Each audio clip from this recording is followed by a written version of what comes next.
And okay, terrific. Okay, I think we're just about at the top of the hour. I'm going to start.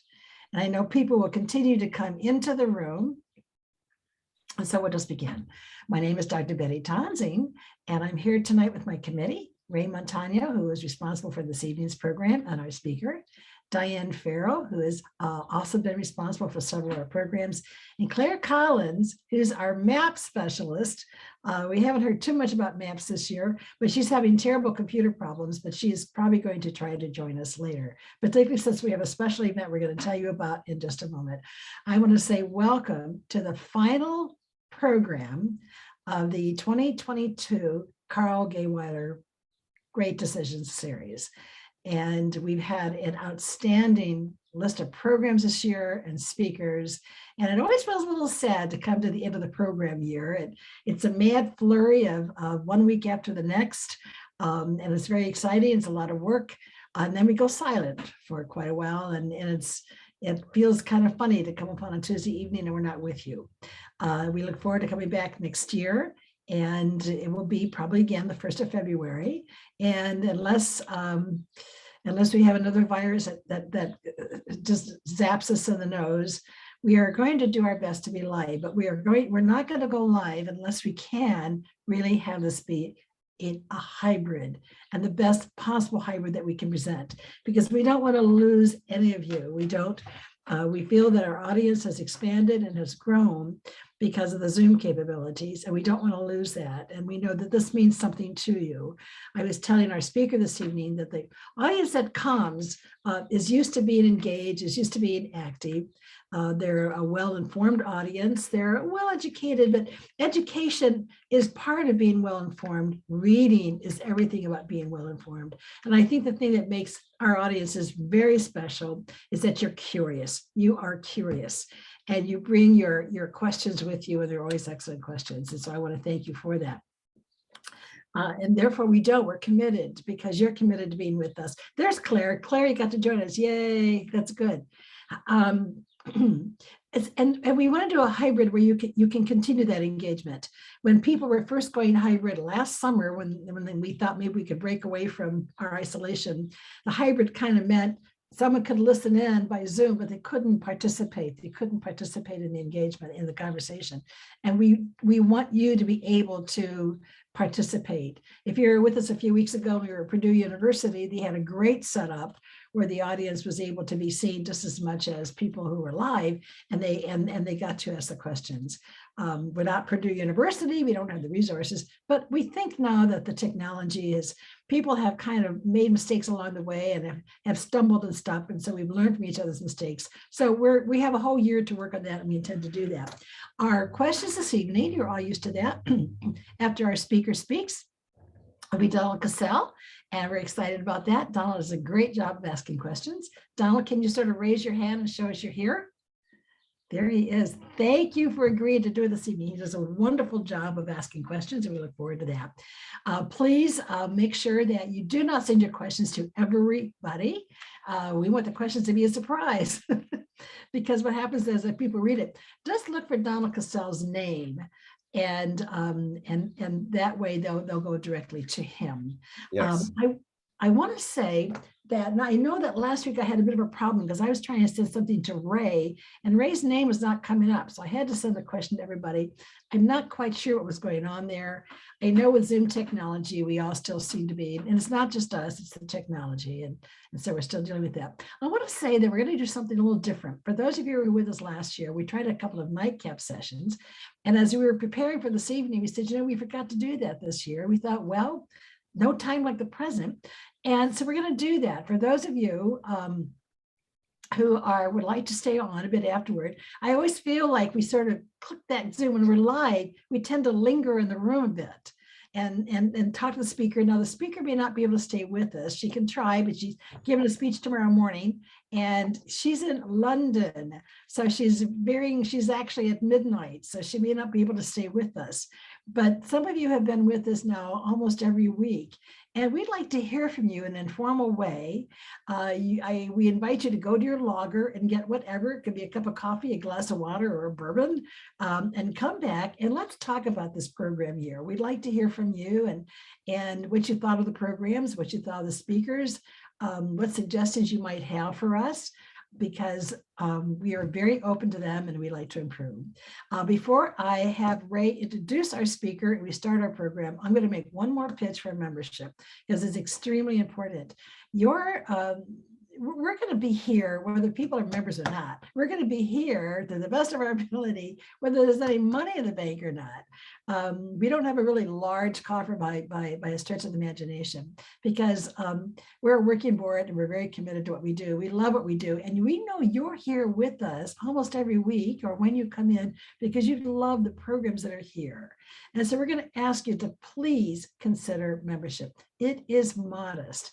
And it doesn't necessarily give us a lot of money, but what it does is it helps us demonstrate to people that we want to go to for next year, as we seek corporate sponsors and as we seek some foundation support, so we can take our program series that we have to the next level and be able to maybe bring in more outside speakers, enhance our programs, do more things that you're telling us you'd like to see. But it does take funds and corporate sponsorships, and that would be a good way to do that. But your modest membership then tells the people we're going to be seeking support from, we have these people who are with us and they support us, and that's really important. And so that's kind of like the way you vote. So we want to ask you for that vote of confidence in us and to please consider becoming a member. That would be really important. Just remember, membership or not, you can come and we're going to be here, but that's just really important, allowing us to go forward. So with that, I am going to introduce Ray, who's going to introduce our speaker. Thank you, Betty. So this is a classic case of the internet really works well. When we were setting up our programs this year, I was given the assignment of coming up with something for the Quad Alliance. And so how do you find somebody to speak on the Quad Alliance? So I went to the internet and I just put in the Quad Alliance, and Sumitha's name came up as having written an article, co-authored an article with another person about the Quad Alliance. And so I sent her an email and said, hey, I'm this guy from Indiana and we're doing this program, and would you be interested in speaking to us? And she graciously agreed to do so. So we're very, very happy to have Sumitha with us tonight. So Sumitha is currently a Leverhulme Fellow at the Center for Grand Strategy at the Department of War Studies in King's College London, and from where she is speaking this evening. And she's also an adjunct research associate at the S. Rajaratnam School of International Studies in Singapore. She works on issues related to security, foreign policy, and rising powers, with an empirical focus on South Asia and the Middle East. Sumitha is a co-editor of India and Japan Assessing Strategic Partnership, and is published in journals such as International Politics, the Washington Quarterly, Asia Policy, and her expert commentary has been featured on Bloomberg, Bloomberg Channel Asia, The Diplomat, National Interest, Lawfare, South Asian Voices, The Hindu, Hindustan Times, among other outlets. She's previously held stints at the Takshashila Institute in India, World Resources Institute in the United States, and the Atlantic Council, also in the United States. And she's worked as a broadcast journalist in Asia, and has degrees in journalism from Aloysius College, the Asian College of Journalism, and a master's degree in security studies from Georgetown University. So she has quite an impressive resume, and we're very pleased to have Sumitha with us tonight. And with that, Sumitha, you can take it away. Thank you so much, Ray. Thanks again for the invitation, and I wouldn't have said no at all, because it's a great privilege to address the Council of World Affairs in the US. I've been quite familiar with the different councils' works across the country as well. So thank you so much for reaching out from, thanks to the internet, thanks to Google. And I'll just load my presentation now, and which is it fine? Everyone can see it? Okay, great. All right. Well, first things first. If you notice the title, I've chosen to keep it short as the Quad, and I will, in shortly elaborate as to why I have removed the term alliance, perhaps as a political scientist in training. The term is very loaded and comes with certain obligations and a treaty, etc., which is not what the Quad is. It is primarily a diplomatic forum. And basic, definition, like what is the Quad? It's a grouping, or officially terming itself the Quadrilateral Security Dialogue. In its earlier forms, it was just quadrilateral consultations, all in small caps, so keeping it very low key. It's an arrangement focusing on the Indo-Pacific region, which I'm sure everyone's very familiar with, quite the buzzword, quite in the news all the time. It's a formal grouping of 4 democracies and vibrant economies, right? So you have the US, Japan, Australia, and India. It's not an alliance, as I've just mentioned. It's not underpinned by any treaty. It is just a diplomatic arrangement where these 4 countries consult on issues that they're still working out. They've sort of formalized a couple of issues that they're working on the last 2 years. Informally, we know this for sure, it's directed against China, despite the fact that they've not explicitly ever mentioned this. And it's, given China's rising threat in the Indo-Pacific region in the theater, right?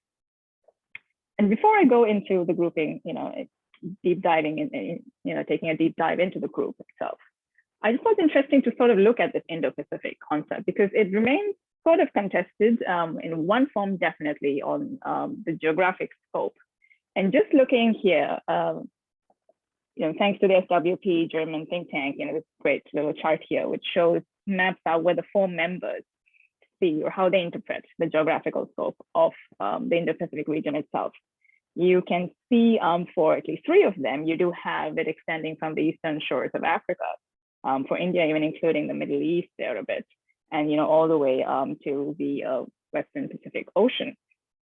And if you look at but then if you look at clearly the little red squiggly line that seems very crystal clear is US Indo-PACOM. It's the American, how the military theater, which was initially Pacific Command, and then the Trump administration rechristened it Indo-PACOM to signal it's very clear that it was on board very much with Indo-Pacific strategy. And so if you go back here, we see that for America, it ends with in the Western side, it ends with India. In a sense, as one official, a US official put it, it's like from Hollywood to Bollywood, essentially. That's how the United States sees it. I think this is interesting, just in terms of this concept of Indo-Pacific that's so in the news now. Before I go into this sort of the roadmap of what I would like to talk about today, as mentioned, Quad is a lot of renewed attention from these 4 members. Not just because it's increasing, the behavior, like Chinese assertive behavior in their shared region and common challenges that they face from China, but additionally, I think even Russia's invasion of Ukraine has once again brought the group into the fore. Everyone's interested to know what the Quad is thinking on every critical moment, event, crisis, or challenge that the world faces today.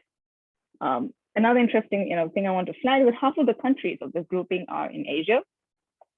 And so naturally, the strong regional focus that comes in here is Asia, whether it's South Asia, Southeast, East Asia, and the Indian Ocean region as well. Before, again, jumping into these 2 avatars of the Quad, I thought it's interesting that we sort of reflect on the world we're living in today. And I was looking through, the Great Decisions volume as well, and sort of reiterating what Professor Eikenberry writes. You're seeing a world return to great power competition with China. And how I think it's very interesting how different states in the world are now reacting, whether they're middle powers, rising powers, small states, etc. All trying to navigate this environment that is in flux, whether it's bipolarity, impending, or multipolarity, as it's called. So navigating this fluid environment and the many challenges to American hegemony and unipolarity. In a sense, we're realizing that the way of doing business since the end of the Second World War, the liberal international order, so to speak, it's changing. It's changing, and I think it's important to flag this is the situation, this is the environment here. And the US, of course, cannot do it alone. It has in the past had its allies on board. And now it needs, because the Indo-Pacific region is that much more broader, it needs many more like-minded partners to balance China. You've not had any new alliances since the end of the Cold War. So you essentially have strategic partnerships with like-minded countries, and you use formats and ad hoc groupings and different arrangements to do so. And they've really risen in popularity, right? These small minilaterals or issue-based coalitions that a small group of countries come together to work on a shared, concern or even like a shared interest. And the Quad is one of them. Given the political, military, and economic heft of the four members, the Quad is pretty much one of the most important ones today. So the plan, for the next 15 minutes or 20 minutes or so is to give you the origin story, the story so far of the Quad. And then given my interest and the work I do, I will focus a bit on India's interest here within it. I think it's a very interesting member state, a little quite different from the others. And that sort of brings up these questions and concerns often for this group. And third, a very young and new organization that's facing, I call it an evolving purpose and prospect. It's still evolving, it's still figuring out what will stick, what won't. Going into Quad 1.0. The first avatar of the Quad sort of comes about very ad hoc beginning. In the aftermath of the 2004 tsunami, they come together on this joint, the four countries, their navies have a joint coordinated natural disaster response. Sort of watching this, Japanese Prime Minister Shinzo Abe has this vision that, hey, let's work together and meet common challenges in our shared region. And this is, followed up with a working level meeting of the group and a maritime exercise, which in fact in 2007, when it's held, has Singapore as well. Now, obviously, and unfortunately, in a sense, for this round of the Quad, each country had its own calculus on how the Quad would impact its own engagement with China, its own interests, and whether it's economic or political or security. And it was Indian Prime Minister Manmohan Singh who sort of publicly commented first that the Quad never got going anyway. And with that, you see slowly over the year, this whole format sort of dissolving in 2008. But at the same time, you had America's partners in Asia quite worried as to what this meant. If it's an anti-China coalition, there were serious concerns. And the Bush administration was quick to reassure, saying, hey, this is not heading anywhere. Of course, India is wary, as I said, because India still wants to engage bilaterally with China and manage, most importantly, its border dispute, and also build its economic partnership with China. The official withdrawal sort of comes from Canberra, which interestingly announces the decision in Beijing when the delegation is there. And with that, the death knell is sounded on this grouping. With our base resignation in Japan, you sort of see this first round, first avatar collapsing. And of course, there's this blame game to date as to where it really falls. Was it Australia? Was it India's wariness, et cetera, et cetera? Just some news clippings from the time. The rebirth of the Quad is a decade later in 2017. It's Abe's return as Prime Minister in Japan, and a working level meeting is organized at the sidelines with these four countries at the sidelines of the ASEAN summit in the Philippines. Now, China's immediate reaction is to call it seafoam, headline grabbing, sort of an attempt that will soon dissipate. The dissipation does not happen. Rather, what happens is a 4-year road to institutionalization of the grouping. So in 2017, you have that working level meeting, and followed by, 2 years later, you have a ministerial level. The foreign ministers of the four countries meet in the sidelines of the UNGA in New York. The year after that, you have another ministerial in Tokyo. And I mean, owing to the pandemic, you have a first Quad Leaders Summit. It's virtual, but you do have a first ever joint leader statement. In short, like Beijing's worst fears are coming true right now.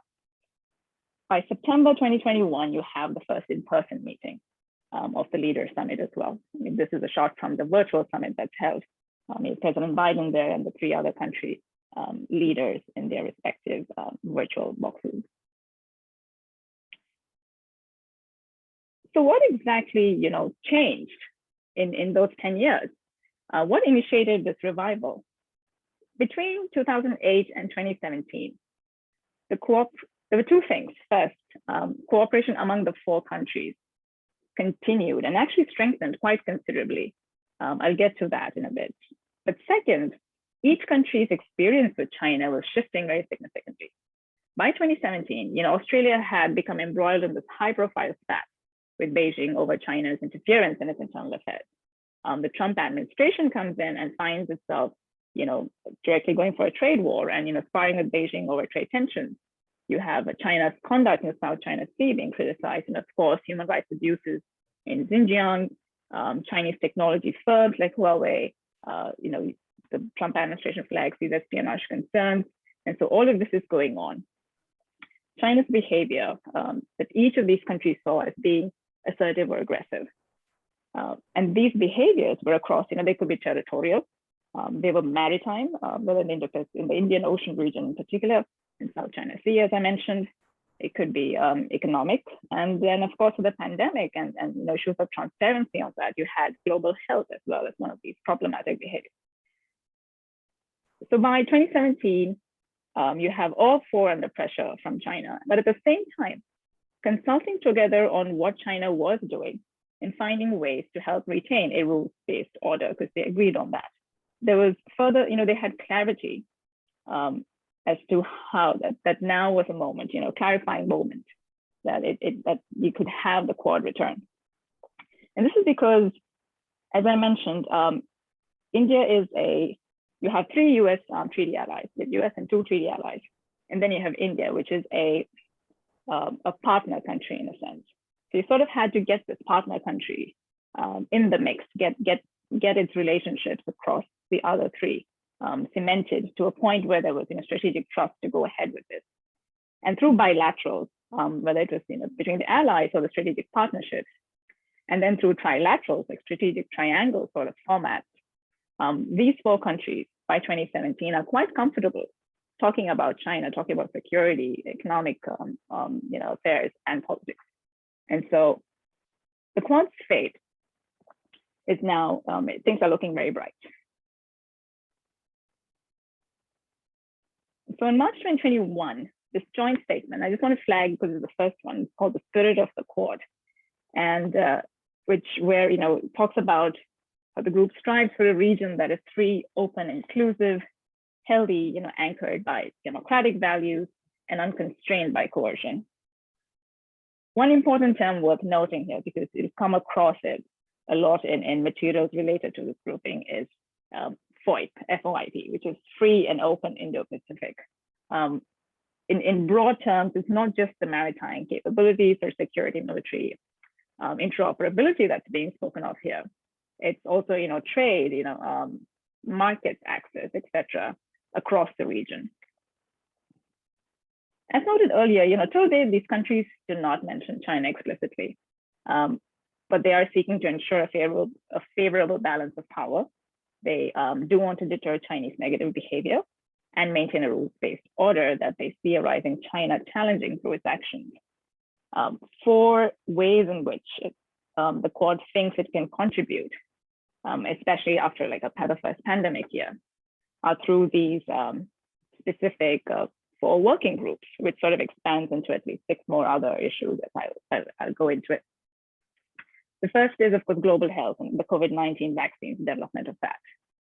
Second is climate change. And then you have technological innovation, particularly critical and emerging technologies, the whole Huawei 5G issue and sort of countering that with diversification. And then finally, supply chain resilience, which really came across very, the pandemic really exacerbated this issue, and the 4 members wanted to work on that. Very quickly on these key sort of sectors that the Quad is looking into now. So there's COVID and global health. You have a Quad vaccine partnership, 1 billion vaccines now by the end of 2022 is the delivery date produced in an Indian facility, in addition to the doses that the Quad has financed through the COVAX initiative. Japan has a 3.3 billion COVID-19 crisis response emergency support loan program. Australia, in addition, has millions in grant aid to purchase vaccines for Southeast Asia and the Pacific as well. Now, in infrastructure basket, we will see the launch of a Quad infrastructure coordination group. As the date shows, this is September 2021. So these are initiatives that are still in the works. Some of them launched, some not yet. In climate, you have a green shipping network, which essentially the Quad wants to establish 2 to 3 low emission or zero emission shipping corridors by 2030. It also wants to enhance climate adaptation, resilience, and preparedness for countries within the Indo-Pacific region, increase its resilience on these issues. One thing that has been launched, and that's in the higher education sector, is the Quad fellowship focusing on mainly STEM courses and R&D. In critical and emerging tech, you have the semiconductor supply chain initiative. There's the 5G diversification support towards that and deployment of that. You do have cybersecurity and space sort of lag in the sense of exchanging satellite data, monitoring and adapting to climate change, disaster preparedness, etc. So I know it's a lot of text so far, and I'm just going to shake it up a bit with a couple of charts to just give a sense of the heft of this group. This is just United States, China, Japan, India, and Australia, the GDPs, when sort of putting it, China versus the Quad. This is from a Heritage report. This is World Bank data. You see that Japan is less than 40% of China's GDP. India is less than 20%, and Australia is 10%. You do have the US doing a lot of the heavy lifting here. Moving on to defense spending, when you look at comparing the China and the Quad countries, the US, of course, is far ahead in the race, leading the charge, and India coming way behind second, around 27% of China's defense spending.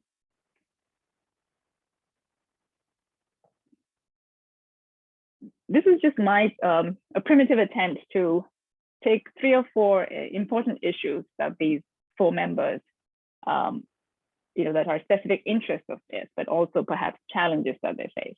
I know it's different about each one of them.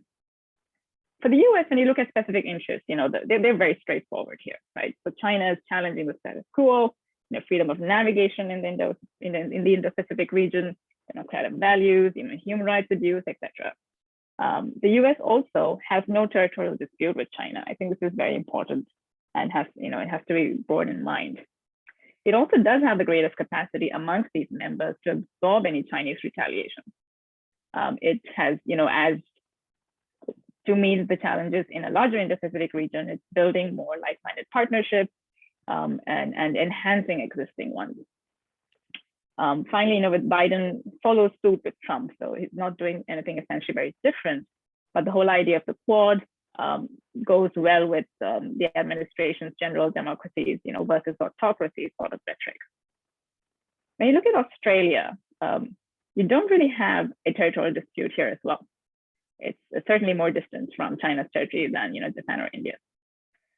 But China's economic stick and borrowing former Australian Prime Minister Kevin Rudd's phrase, driving a wedge. That's something China has tried doing with Australia in particular since May 2020, where China singled out several Australian industries with economic sanctions. So restrictions were imposed on imports of wine, Australian coal, meat, cotton. So in a sense, China and the trade war with China column, it's a yes, but that's China sort of enacting and imposing those measures. In the US side, when you say trade war with China, it's the US, the Trump administration, followed by Biden following suit, with enhancing or upping the ante on the trade front. Now on Japan, you do have a territorial dispute here, right? You have the Senkaku Islands, as the Japanese call it, or the Chinese claim the Diaoyu Islands. But it does have the assurance of the US, of its alliance with the US, of the security umbrella that America provides. When you look at the Indian case, it's a serious border dispute with multiple incursions in 2014, 17, and 2020 during the pandemic by China. You actually have, it's an active where you have Chinese soldiers and Indian soldiers in 2020 clashing against each other. So when you look at pressure points, this is something that India directly faces as one of those risks, the cost of working with the Quad. India, along with the US, when you look at 5G, it says all four members are aligned on the idea of tech diversification, but it's US and India who've led the charge on that front. When you look at trade war with China, for India, it's after the 2020 clashes that it really upgrades its trade barriers, sort of imposes more tariffs against China, including banning a whole host of Chinese apps, including TikTok, which India is a huge market for TikTok. Now, looking at, and I thought it's interesting to add the most recent event as well, and to just see where the four members stand. You do have one outlier, right? That's India, which chose to abstain in the May 4th resolution condemning Russia for Ukraine's invasion of Ukraine. And which is why I just think it's interesting to focus a little bit on India's interest in the Quad, which is often called the weakest link. It's called, the outlier, since it is a non-ally. It's a partner country. It's also called reluctant to do, follow the leader or do things as perhaps certain countries wanted to. And it's just interesting that with the US, there's significant divergence, as we see on Russia, and also on Iran, which continues. Now, India's commitment to the Quad, given it has the least capacity to absorb costs, as I mentioned earlier, with regard to China, given it has a direct border dispute, that's a great pressure point for China. But the 2020 clashes was a very unprecedented event. And for New Delhi and the Modi government, it really was a decisive shift in India's position as to how it viewed its relationship and future engagement with China. And as a result, you see a very visible, very high enthusiasm with regards to the Quad. In fact, India is now leading the vaccine initiative, in addition to the humanitarian assistance and disaster relief response, as well as the higher education basket where we saw that fellowship being launched. So these are like 2 or 3 things that the Indian side has taken on, and it's quite enthusiastically doing so. We can, of course, discuss the Russian response, India's response on Russian invasion, etc., later in the Q&A. Happy to do that. Moving to what I call, for a very young, a very new organization, the evolving purpose of this formation of this grouping, and to emphasize it's networked, not allied. You move away from a hub and spoke US alliances model, and you leverage a network effect. And which is why, and in my view, and as do many other observers, the Quad's best role it can play is as a regional solutions provider or a public goods provider. As shown earlier, it's a very ambitious agenda right now. And so the prospects here are entirely hinging on delivery. This group has to demonstrate ability to deliver on the quantum of vaccines, hopefully later this year. The harder aspect, of course, is when it comes to the tech or infrastructure parts, is trying to cohere all the different private sectors in these 4 countries to work together, etc. So there's, it has to be emphasized how ambitious these agendas are. And delivery is what the region's watching for. The delivery is what states who want to partner or not are looking for. How does this group deliver on these fronts?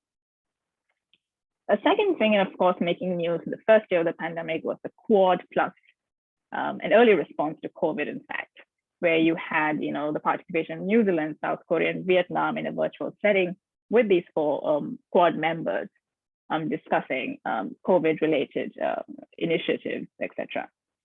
And precisely this format is how the Quad can dispel, the Chinese criticism last year on the Quad when they had their first summit, leaders summit, was, they're small and closed cliques. And the idea is if you have a network effect, you're not exactly a clique. It is open for willing, like-minded countries to work on initiatives that it wants to plug into or not plug into, and this flexibility is actually works quite well for an area as large as the Indo-Pacific region.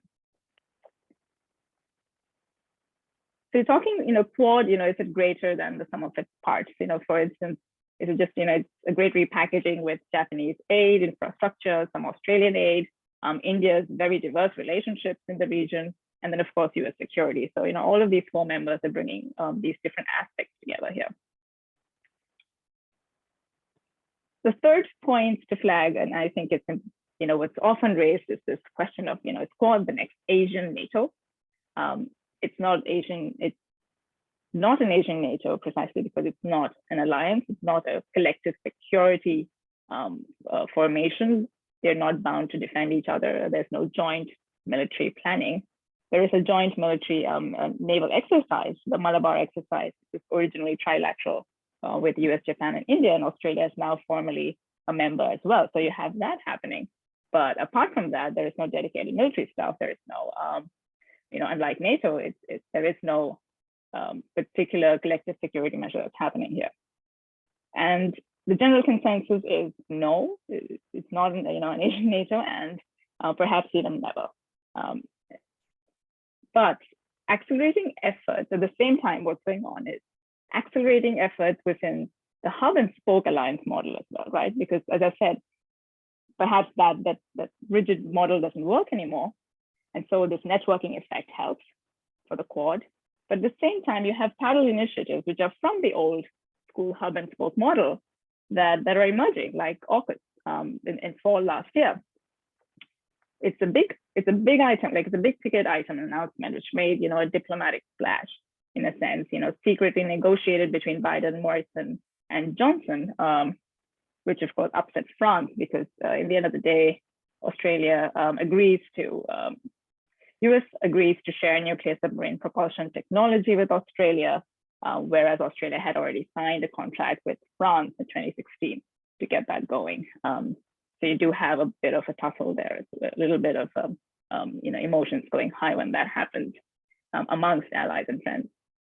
But why is nuclear propelled submarines so interesting? It's because they have larger range, they are quicker and harder to detect. And these subs, the whole idea of the AUKUS is to better counter the China threat in the region. So definitely adding more heft to an existing hub and spoke alliance initiative. Beijing, of course, called it extremely irresponsible. There's news today on the expansion of this agreement with a new trilateral cooperation on hypersonics and counter hypersonic weapons. So clearly this, this initiative is not just going anywhere. It's not dissipating either. And it reflects both the pace of geopolitical change in the Indo-Pacific and still the enduring centrality of the US to something like Australia's defense strategy.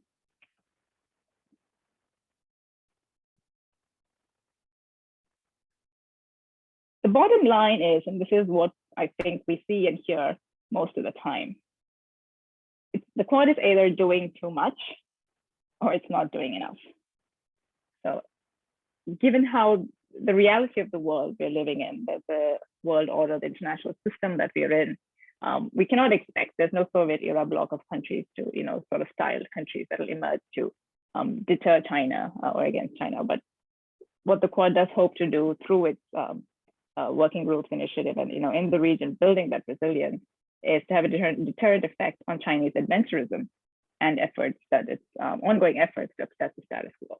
It hopes to convince Beijing, it'll have to follow certain rules if it wants to be a global leader.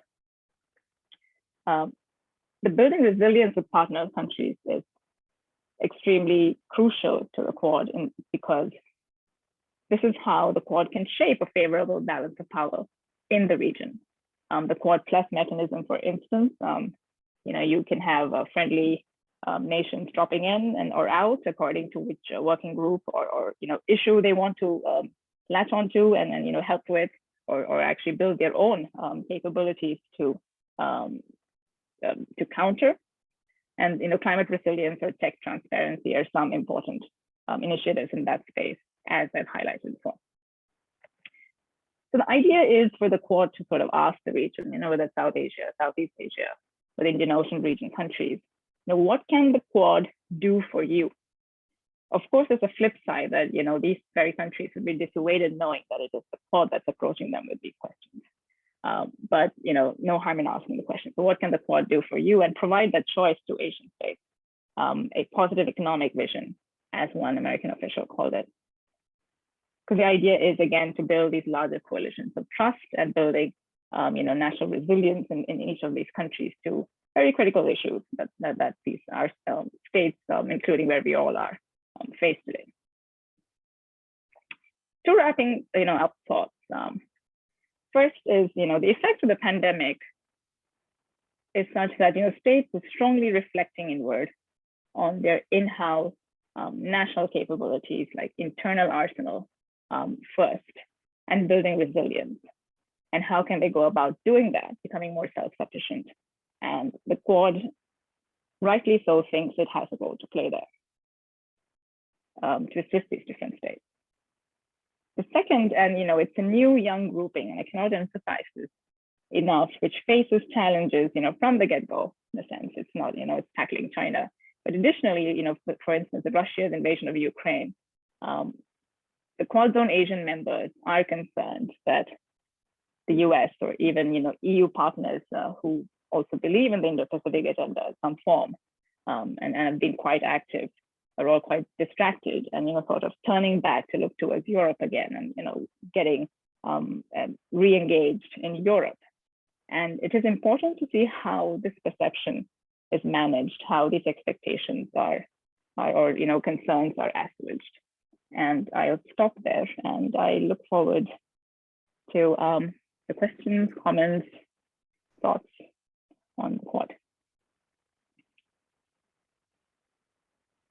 Well, thank you. I take it, Betty, this is the time for me to say something. Okay, I thank you very much, Samantha. I want to say first that I'm a big fan of Singapore. So I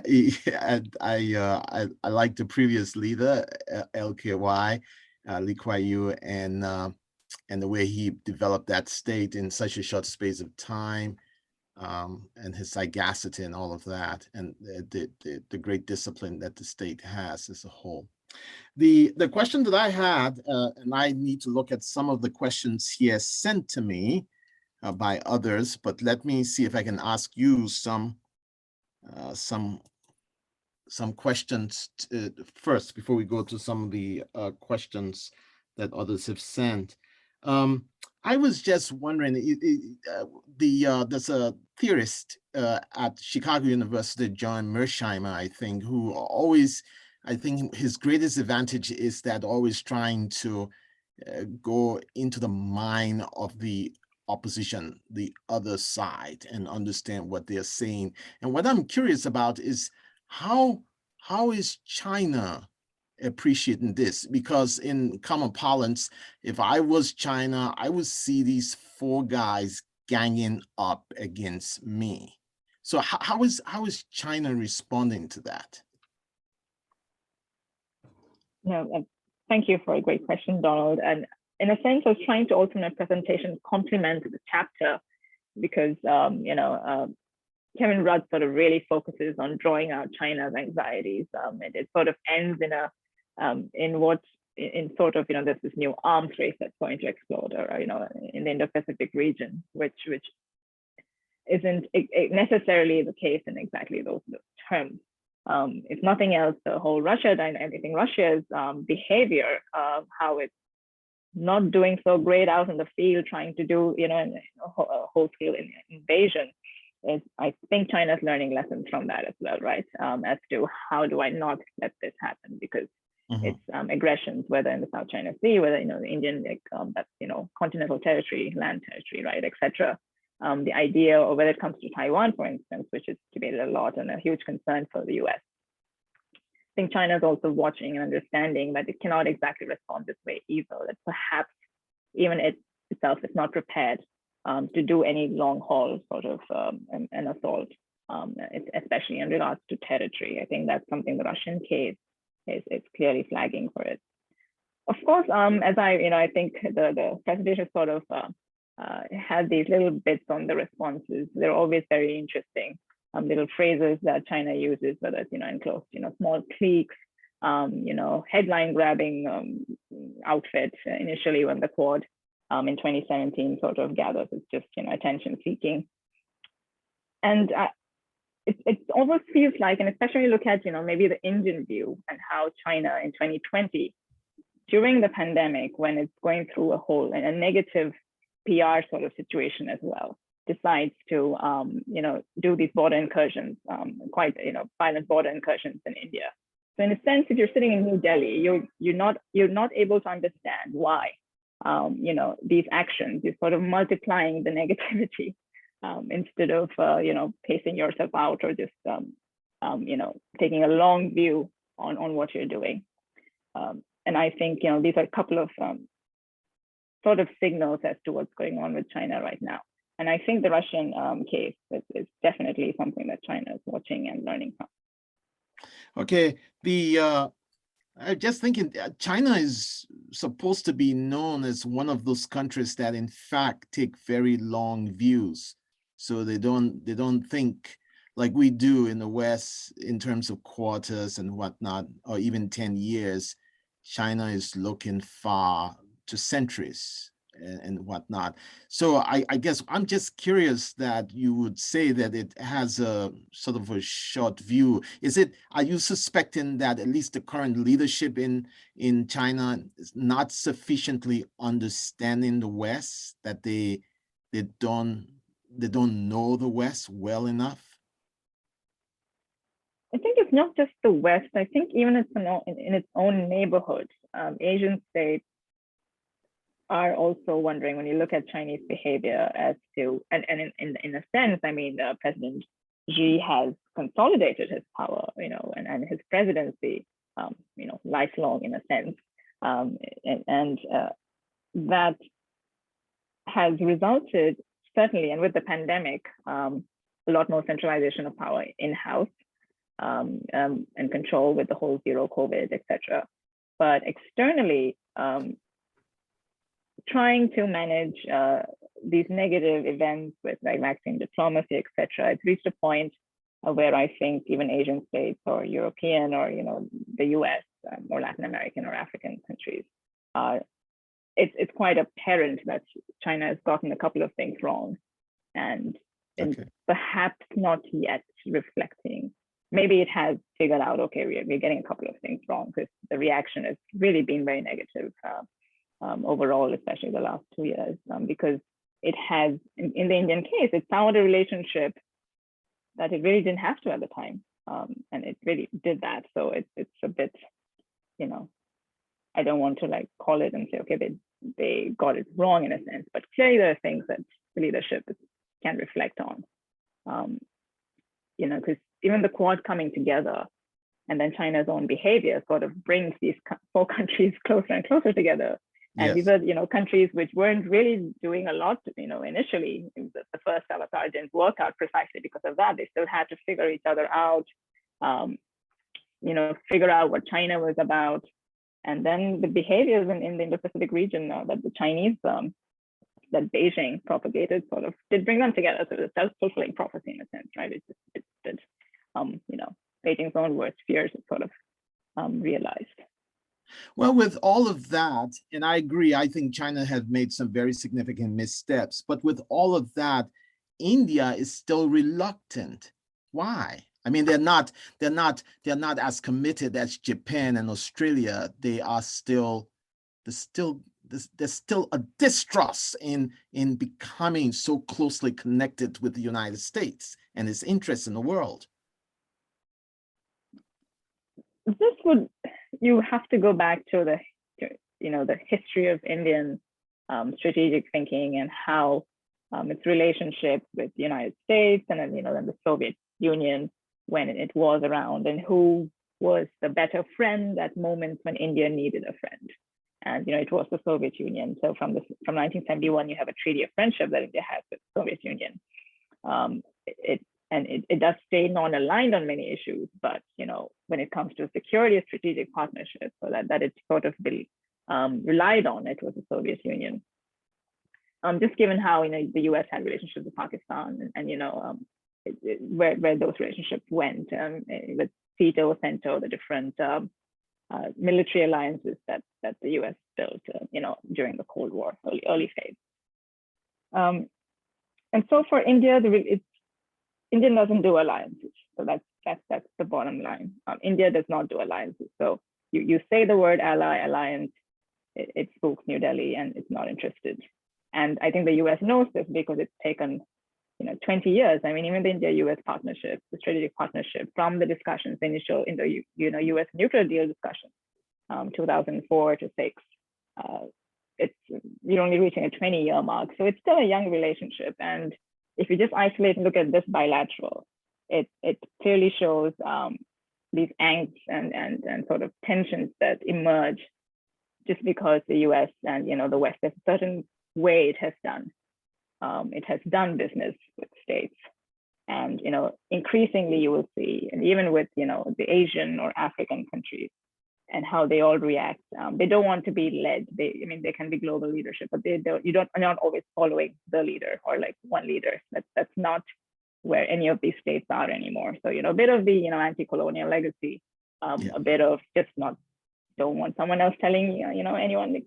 A state does not want to be told what to do. A leadership does not want to be told by another leadership what to do, friends or foe, whichever way.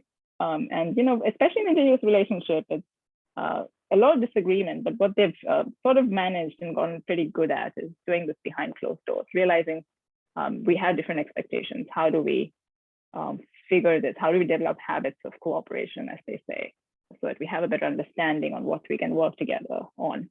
And if you're disagreeing on something, how do we manage those expectations? How do we manage those disagreements? And it's come a long way, I must say. It's come a long way, even on the Russia, on the Ukraine crisis. Okay, well, we'll go to some of our questions now. I could ask you more and more questions, and I hope we could meet someplace and really talk about this more, but we'll go with some of our questions here. The one question here says, on the position of China building islands in South China Sea, is that ongoing? Are they still doing that?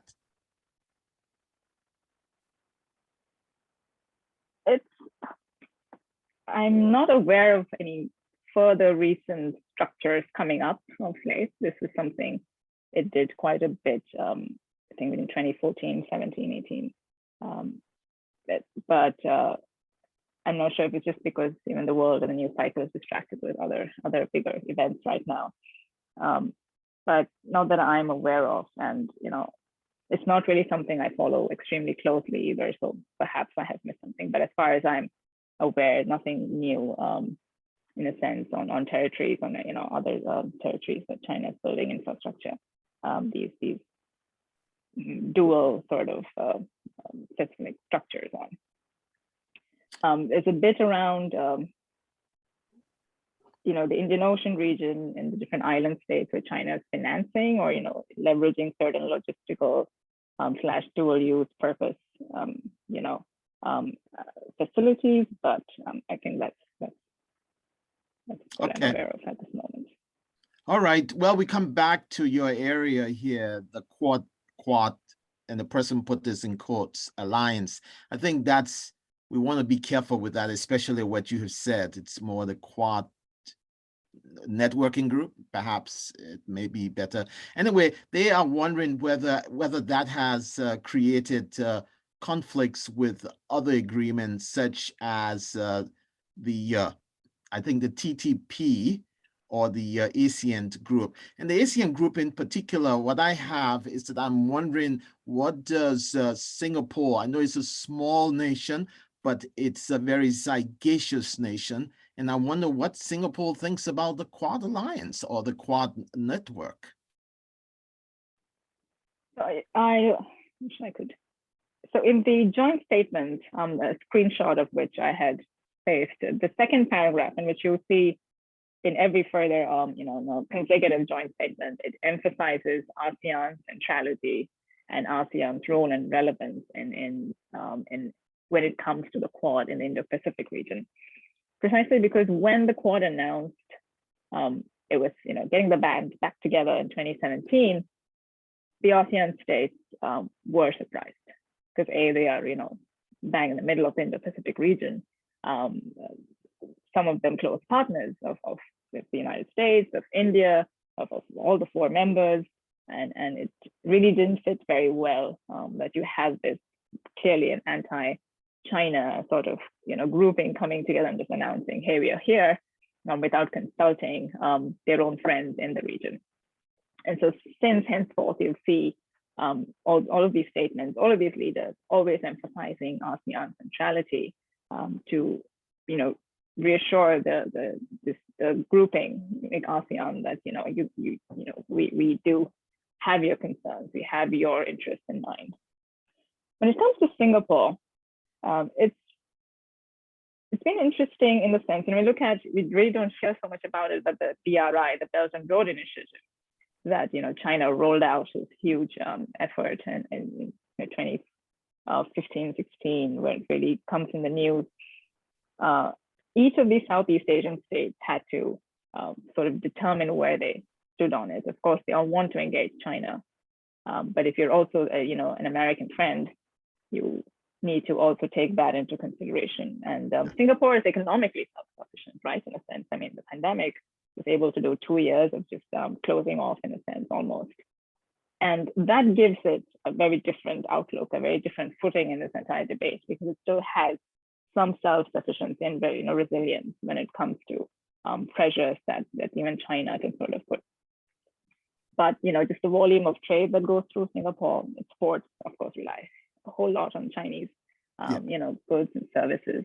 An ethnic Chinese majority population sort of adds that diasporic, a bit more of a strain, a more stressful dynamic there as well internally, and it's been a couple of years bringing to the point you raised the thing, what's now the CPTPP. I think that's the current avatar of the TPP. Because not just Singapore, but when you think of Japan and Australia actually leading the charge on this on this treaty, on this partnership, and you actually have China signing on, yes, sort of submitting, wanting membership late last year, and that puts it's put everyone in an interesting position as well. Did not have China on board completely, but then you did have South Korea also follow suit and submit, its membership sort of request as well. So we'll have to watch that space, getting China into what is essentially not supposed to be. So. Now, I noticed that I haven't read it as closely as you have, but I think some of the coverage on the ASEAN group, I've actually seen Chinese officials there being invited, greeting with the people. And if I'm not, are they seeking membership?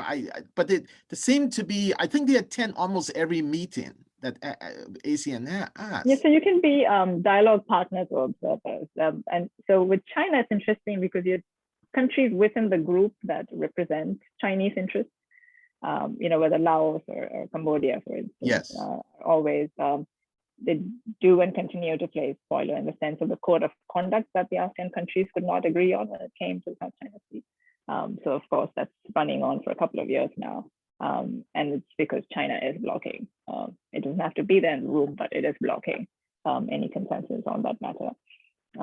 So that's basically how China also operates, right, with its economic and political relationships that it has built. It's an unequal relationships and partners, in a sense, that these smaller states that rely on it, on its investments, patronage, etc. Is that where you talk about China building those kinds of dependent relationship? Is it fundamentally different than some of the some of the Western partners in the West, I mean, they have sort of a client relationships with states. I'm thinking about where I'm from, Liberia and whatnot, and its relationship with the United States is clearly a client relationship. I mean, I'm not against that. I'm just saying that that happens also. And so definitely, and the Quad is an effort when it talks about, building economic resilience. It's also talking or from being, an alternate, providing, an alternative to the countries in the region, especially on infrastructure, is because of the type of economic help that China offers. For instance, Indian Ocean region, and this is something that what has spurred India's renewal of a lot of its traditional, relationships in its own, as it calls its own backyard. The island states of Maldives, Mauritius, Seychelles, Sri Lanka now.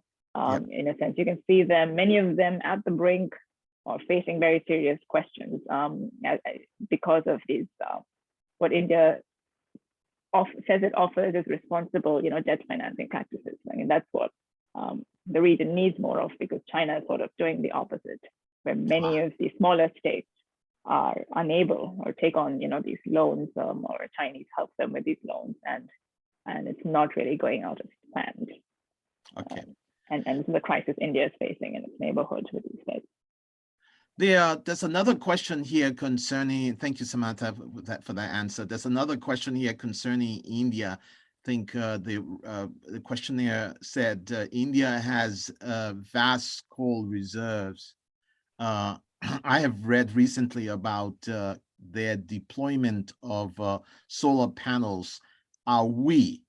That would be the Quad, perhaps, now the Western powers, the United States in particular, are we working with India against global warming? And you dealt with that a little bit. That's one of the interests that the Quad has in terms of addressing the climate problems that we have. I see a couple of aspects in that question. Again, I'm not someone who studies climate change negotiations or the diplomacy aspects very closely, but when you look at, in the multilateral or global forum, it's India and China who surprisingly actually come together on the issue when it comes to the common but differentiated responsibilities aspect that, industrialized. So the nations that were industrialized before, the Western nations, have to do more since the countries that are now in the throes of that need that additional time to get to where the developed countries are. So this is an interesting forum where China and India actually sort of align their positions and frustrates the US or European, India's own friends on the matter. And I think that's something I can add on the climate negotiations aspect.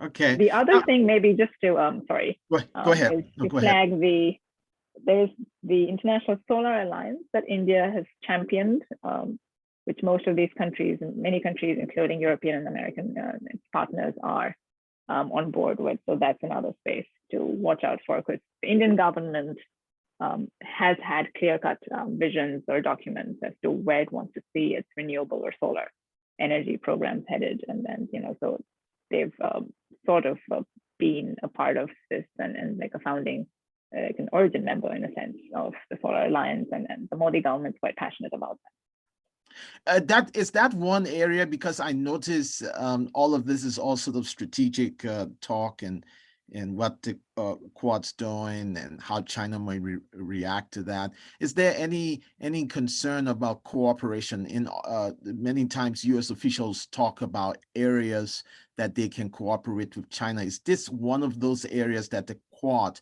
could in fact cooperate with China? Climate? Yes, certainly. I think the door is always, even in their individual relationships with China, there are matters that even the US would ideally like to work together with. And climate change is definitely one of them. And just given even China's economic heft, industrial heft, it's definitely someone you want on board on the matter and who can help. Okay. There's another question here. I'm not sure whether I make sense of it, but they ask about AUKUS, Australia, South Korea, and the US, Asia, NATO. Was CETO, CETO, was that canceled? and then Southeast Asian Treaty Organization, I think was what it was called. That's probably what SEATO is. The question is that still a viable thing? Was it ever that way? I guess maybe that's the question. I'm not sure. No, SEATO no longer. It's definitely one of the foundations of U.S. and of America's relationships in Southeast Asia, but neither does SEATO or CENTO exist in those forms anymore. It's sort of a Cold War relic, so to speak. I see. Yeah. So it's all gone away now. Okay. Yes, that dynamic's gone. The world, with the dissolution of the Soviet Union, a lot's changed since. And American, unipolarity, being the sole hegemon, changed a lot of things as well. Okay. All right. So basically, it was the U.S. advantage that pretty much caused SEATO to fizzle out, the hegemonic rise after the Cold War. Yeah, I guess if your primary rival that these treaty organizations were targeted against does not exist anymore, its purpose is yes, sort of dissolved. Yeah. It's incredible that NATO did not fizzle out. No. Don't you? Yeah, don't you find that incredible that that fizzle out Southeast Asian Treaty Organization, but not NATO? Because NATO's purpose is still very much, it's a mission that is still much alive, in a sense, right? We're seeing it active now. Yeah. All right. Now, there's another question here. The presenter, what possible impact of India's position on Ukraine regarding the working of Quad going forward? Essentially, that India abstain from following most of the Western countries in their condemnation of Russia. What impact, how consequential it is to the Quad thickening their network? The good news is there isn't an extremely harsh impact, or it's not something that's going to really break them apart, or it's not something they're discussing very loudly disagreeing very loudly amongst themselves.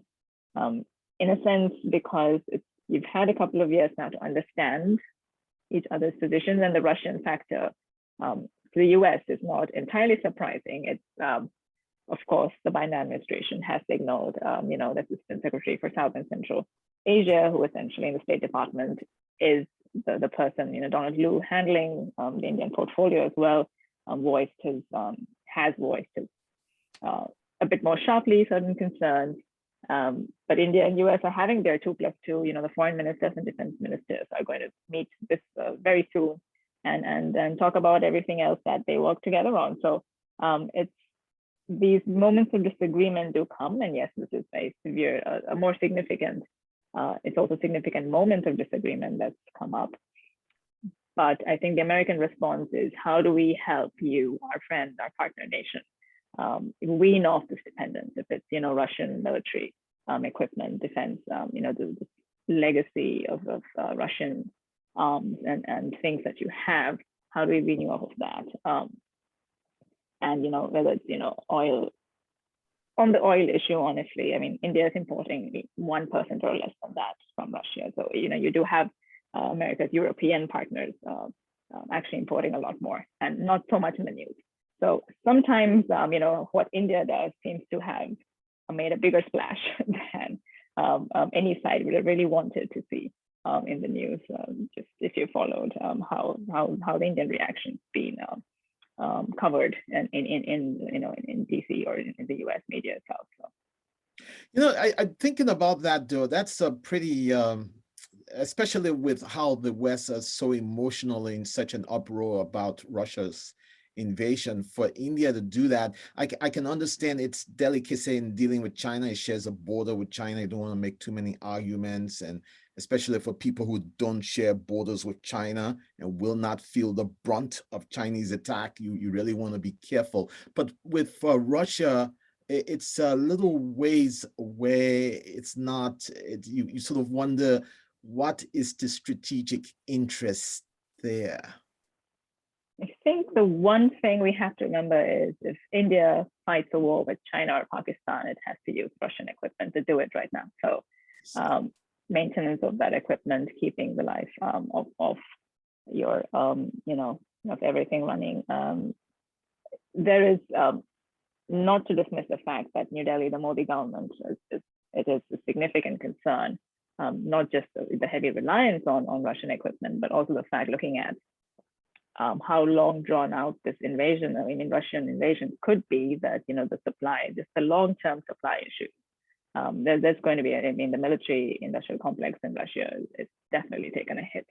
And so even getting more equipment. So that's the space where, Americans are signaling that, they can step up. But these are not short or even medium-term measures. This is a slow, process of sort of diversifying. And if nothing else, it's pushed. There were policies in place moving towards indigenization of the Indian defense industry. It's really, really accelerated. You need a stress situation, sort of an event like this to really get that ball rolling. So, yeah. All right, thank you so much. There's another question here. What is the end game for China in crossing the Indian border? Does the territory of any specific, is the territory of any specific value? I know, and this is a good question. First, of the way that incursion happened, there was no use of military equipment. Instead, it was a fisticuff in many ways, and it's so very high in what is that, very I don't think there are too many, there's almost few people live in that area. And so the question is there any, surely this can be worked out. Can India and China not come to some agreement on settling exactly where that border is? So the Galwan Valley clashes in 2020 was in a region that this, managed settlement, and perhaps not settlement, but management had already happened for at least 40 years. And that's why I think the Indian reaction to then not give space. You had the Chinese, and you did have the Chinese leadership, in a sense, visit New Delhi last week, and really didn't go well, India, because I think New Delhi's reached a stage with that particular event to seriously question the intentions of whether the Chinese offer an olive branch now or not. And yeah. But can you just educate us a little bit? I think the question here, does the territory have any, what is the specific value of the territory? Why are they willing to fight like that over it? What is valuable about that piece of property? It's essentially not about the value, but it's a tactic or something. It's called salami slicing, where you just keep bleeding a little bit, and keep chipping away, and you keep moving forward. And it's just to aggravate. It's essentially to keeping, the border sort of brimming, distracts India as well, right? And just militarily keeps you looking domestic or inward, and focusing on that, and perhaps not, it's, where your resources get diverted to on your other foreign policy interests. Sort of, you get distracted and have to focus more on fixing, paying more attention at the borders, which is something that India didn't do as much, because today it managed to have a handle on the Pakistan side of things.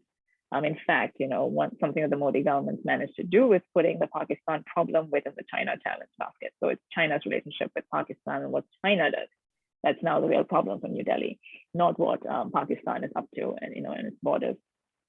And it was sort of looking outward, working on the maritime space, working on the Indo-Pacific concept. So the more it looks outward, you don't want to get distracted with a border dispute where all your resources and your attention will have to go to, because it is, after all, national security. Yeah, but why does China want to distract India? It's what it. I'm trying to think. Okay, it is sort of what it does to keep signaling, what India's position is, to keep signaling, let's say in Southeast Asia, where the states actually lie in Chinese, in the Chinese periphery. This is sort of how it keeps the balance as it sees in these relationships. So with India, this is something that it has done in 2014. It did that in 2017 in Doctoral, and then now in 2020.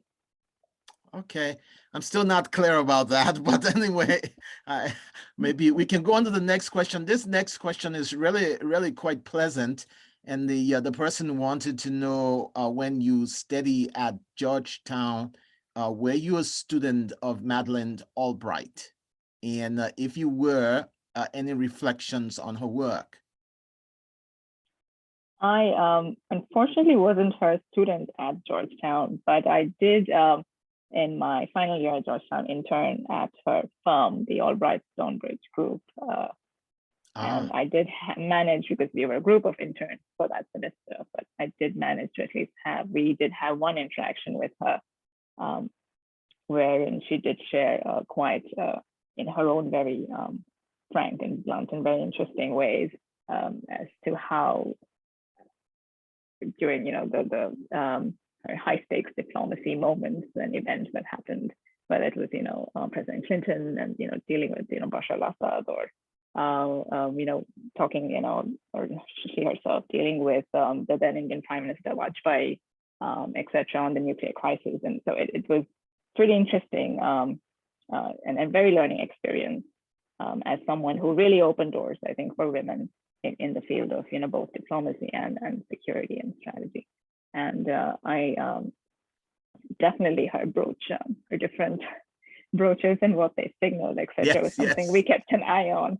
And then I do have a picture that she actually signed and sort of said she added like thank you, which she really didn't have to. She could have just autographed it and given it back to me, but she actually wrote thank you, which really meant, I think, that it was a personal touch that I do appreciate. Very good, very good. Betty, I think we can go on a little bit. I have one last question. Is that something we can do? Okay. Samantha, you had mentioned something about infrastructure with the Quad. You didn't explore that as much. A couple of questions. One is that could you explain that more? Secondly, is it sort of a counter to China's a Belt and Road deal? Is that the Quad's answer to that? So a couple of responses here. First, on the Quad initiative on infrastructure itself. Again, this is, we've not really crossed this like 6 months in the past when they come up with these different.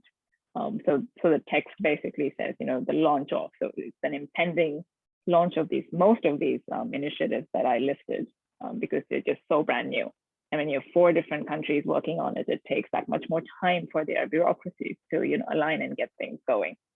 On the infrastructure front, if you're talking about the Belt and Road Initiative, it would be India and Japan who actually have who did have a formalized initiative, which looked specifically at, it was an Asia and Africa sort of partnership to work in these different countries, where Japan would, aid, because the Japanese are really good at overseas development aid, right? So even in India, a lot of infrastructure in India's northeast in the last 5 years, it's Japanese money that's helped build roads and highways and improve connectivity.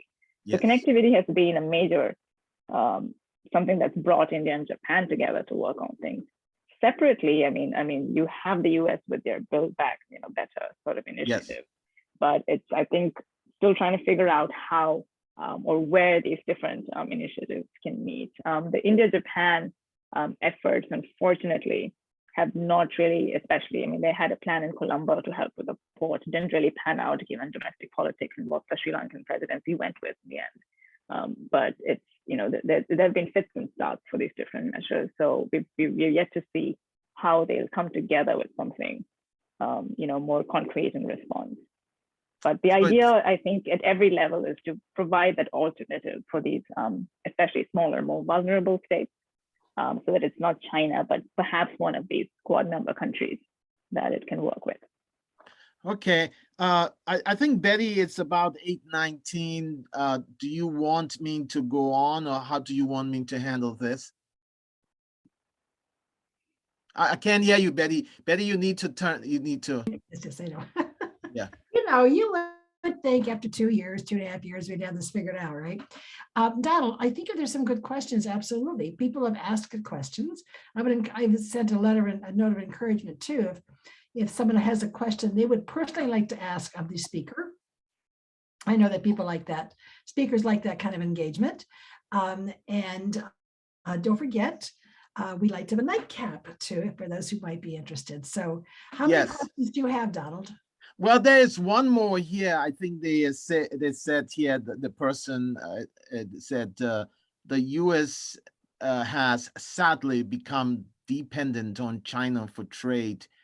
Do you see that India may be building factories to make the goods we rely on for China? Essentially, basically, the question is, in this, what seemed to be of real concern within the United States is it's kind of a decoupling. I've seen people argue that it's too complex to easily do that. Nevertheless, there are concerns about sort of minimizing the level of dependence on China. And the question is, the role that China now plays, can India essentially begin to play that role, being the democracy and a more friendly country, so to speak? I mean, my straight answer, unfortunately, is not looking great. In fact, in the last 2 pandemic years, India's economic reliance on China has actually increased, sort of reflecting on how India's own indigenous manufacturing initiatives and programs are not perhaps at a pace that it should ideally be in.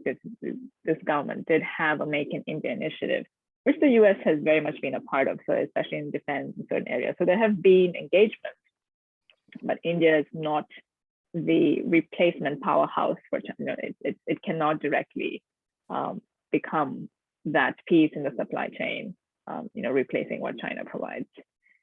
In a sense, Quad is coming together, sort of help the weaker members in the grouping to, up their resilience, sort of add value as to how they can add value to these chains. So, okay, all ongoing work. Yeah. All right. I'm sure that's not good news for many people. I think they were hoping otherwise. The other question here, since the Quad is conducting military exercises, there must be a more substantial military component to this partnership than you mentioned. Isn't this what China fears most? So the whole business of it being a network, not alliance, etc., but these military exercises, China, it's not possible that China does not see this as a military threat.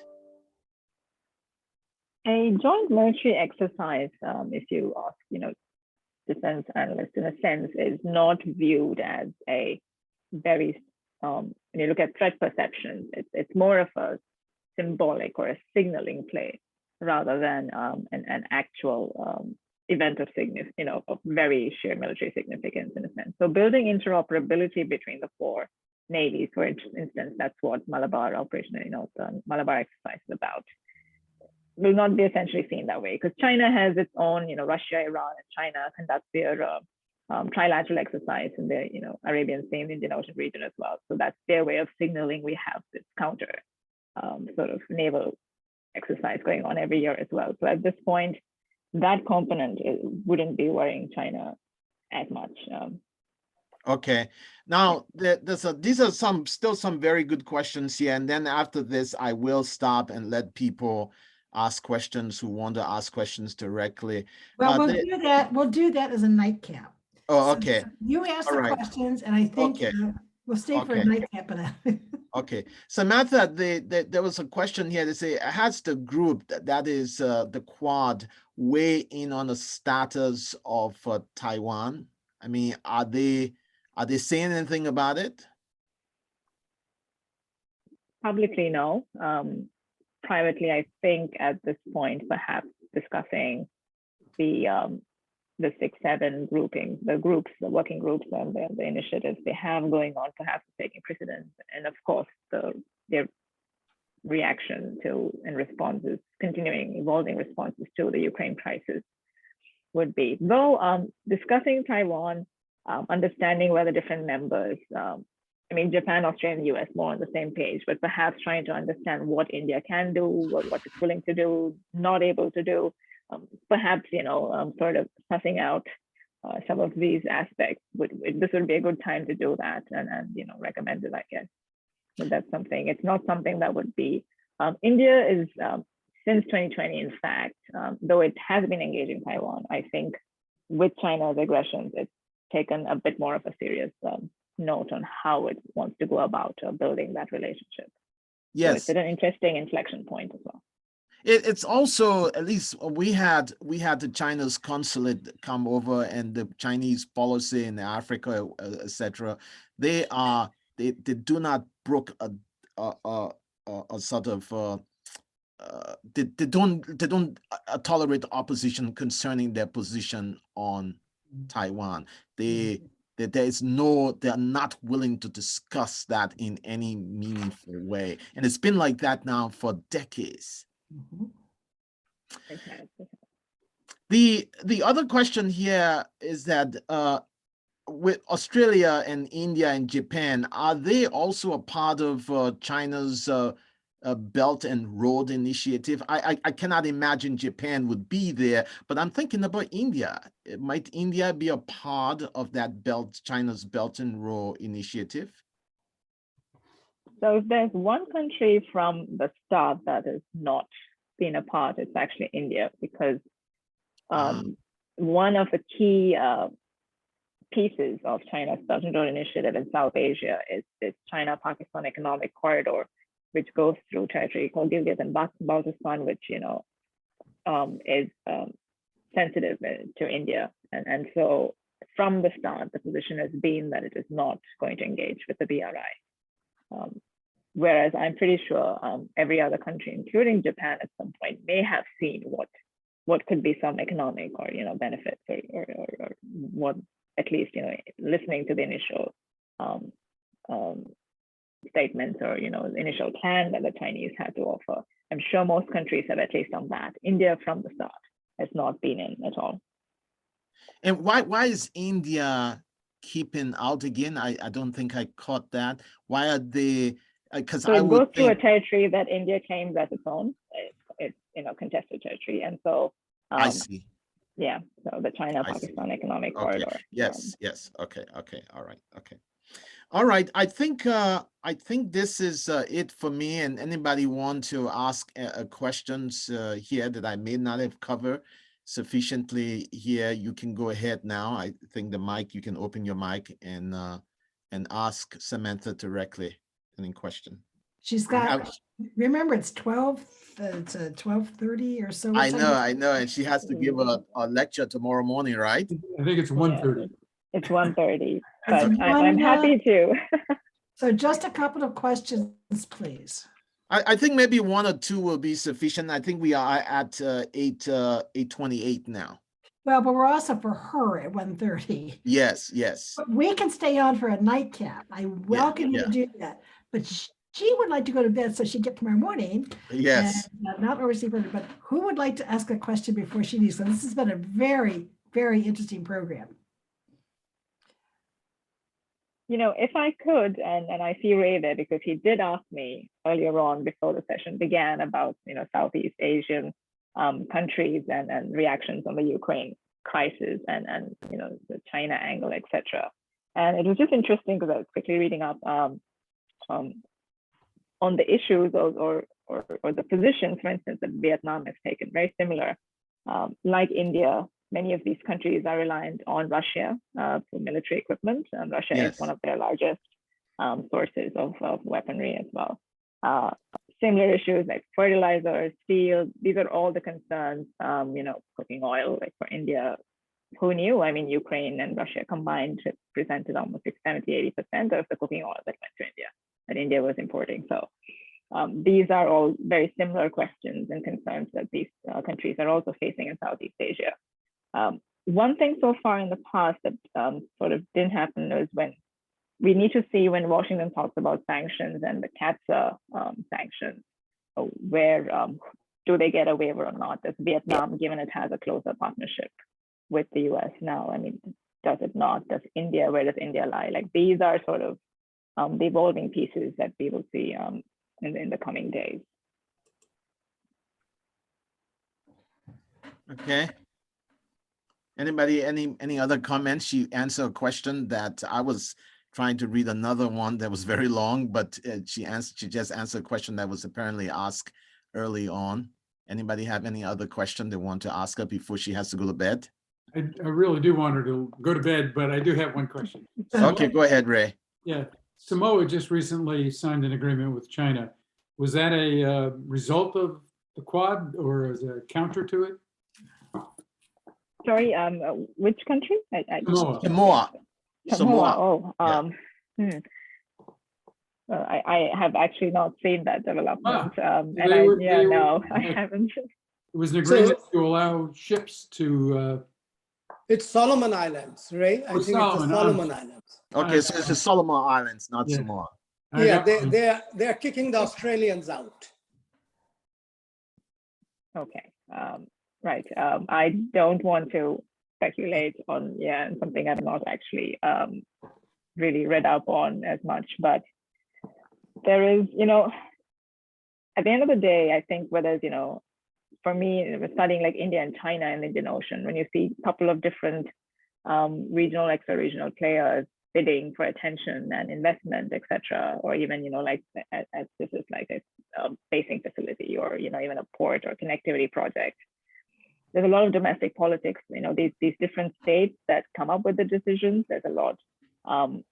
You have to reflect on what their domestic politics are as well, because that's what impacts their decisions. So without going into details, I think when you look at the rationale of these different states, it's, it would boil down to that. All right. Well, Samantha, thank you so much. I'll turn this back over to Betty. Betty, you can take it from here. All right. Thank you so much. And thank you, Sumitha. We enjoyed it greatly. I am so glad that Ray found you on the internet and that you responded and you were free to come. And because you brought us a lot of knowledge. China tries hard to be a mystery and to go about its way, but it's huge. It cannot be, we cannot ignore China. And it has a huge impact in the South China Sea and the Pacific overall. And I think the world's eyes are completely focused on Ukraine right now. And I've been wondering what China is just waiting to do. It's a concern. So, as General Milley said today, we're not operating anymore in a liberal world order. So it's very different, and particularly when something like that isn't understood and within the geopolitical context of people who had never had any intention of following a liberal world order, or just don't play by the rules laid down by Western societies. So thank you so much. If you'd like to say good night to us, that's fine. We wish you could stay with us. We've enjoyed it, but hopefully we can have you again. Yeah, I thank you so much for having me, and thanks, I guess, to the internet again, making these connections. And in some ways, the pandemic, and I could sit in London and talk with all of you and share my thoughts. And that's why we've loved it too. Yes, we've loved it too. It means that we can reach out and bring our speakers in, such as you, with this expertise. And we have great talent here within our reach in Indiana. But this, people here in Indiana, I mean, we love the reach out. We love having the connection, and the world has shrunk even more. Tom Friedman, the world is flat, and indeed it is. And Sumitha, you have friends now in Indianapolis, so Yes. I don't know how often you get to the United States. If you come here, you can stop by and we can take you around and see our city. It's a lovely city. So. Yeah. Yes, no, definitely looking forward to whenever that happens. As I was telling the group earlier, I was supposed to do a US trip last week. I was supposed to be in the US, but it was for a conference which went virtual in the end. So I'm really looking forward to being back. It's been a couple of years. Well, people don't often come to the Midwest. I always tell people, if you come to the US and you go to New York City or Disney World, which is generally the case, you know, one of those two places. I was surprised. I lived overseas for 15 years. And I think I was the only person I knew of everybody I knew overseas who didn't do Disney World. I was like, oh my God, you live there. You've never been to Disney World? No. I heard about it. I didn't either, though. I did visit Orlando, friends there, and went to Miami. I didn't go to Disney World. So. I like to see the Epcot Center. I will say that, in all fairness to my children, when we were in Oregon, and George, I couldn't go with them, but California was his claimed home state. And so he took the kids down on a spring break and went down to the LA area and took them to Disneyland. So our children were not deprived. I mean, they lived with us overseas. I felt like, why would they need Disney World? We live overseas. But he took them to the must-see American thing. And so there they went. I'd like to see the Epcot Center, but that's not exactly, I won't be looking for Mickey in the Epcot Center. Yeah. So Samantha, just before you go, there was one more question we didn't ask. And that question had to do with higher education and the stuff that they're doing there. Is it just simply developing more research institutes, creating more universities, developing better think tanks to counter China's work, or what's going on there? You know, so I actually came across, it's only been, I think, 2 weeks or so. It's pretty fresh. The website is there. I think you would just Google Quad Fellowship.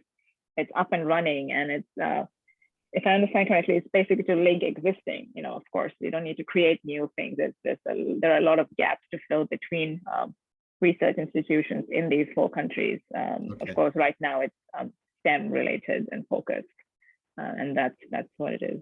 I'm guessing, thinking about the different working groups, that makes sense as well as to what issues they want to tackle. But definitely, I think go check out the website. It's one of the initiatives that's, you know, launched. Okay, well, I'm going to my logger and I'm going to get a glass of wine. And when I come back, I'm going to see who's still with me. I hope somebody, I'm not the host, but it has to be somebody. Bye-bye, Sumitha. Yes, Wonderful. Samantha, bye-bye. Thank you Yes. so much. Thank you for your time and your fantastic questions, everyone. Thank you, Ray. Thank you Yes. very much. Pleasure. Good night. Thanks, Larry. Well, while Betty's gone, I'll remind people that we do have 2 more